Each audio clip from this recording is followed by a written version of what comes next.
विरोधक उठवत असलेल्या वावड्या जर खऱ्या असत्या तर मग नगरपालिका, मग महानगरपालिका, मग जिल्हा परिषदा या ज्या निवडणुका झाल्या त्याचा एवढा भारी भरकम असा कौल भाजप आणि महायुतीला सभापती महोदय मिळाला नसता. त्यामुळे आज महाराष्ट्रातील जनतेचा, मुंबईतील जनतेचा भाजपा महायुतीवरचा जो विश्वास आहे तो आज वाढतोय. तो केवळ विश्वास विकास या एकाच मुद्द्यावरती माफ करा, विकास म्हणजे महाराष्ट्र आणि महाराष्ट्र म्हणजे विकास हेच धोरण सरकारकडून राबवलं जाते, वापरलं जाते आणि हा विकासाचा अश्वमेध कोणीही रोखू शकणार नाही. याबाबत मला सभापती महोदय खात्री आहे.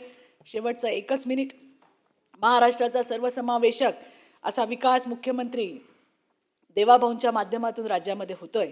अशाच नवनवीन अपडेट्ससाठी डिजिटल कोल्हापूर चॅनेलला सबस्क्राईब करायला विसरू नका.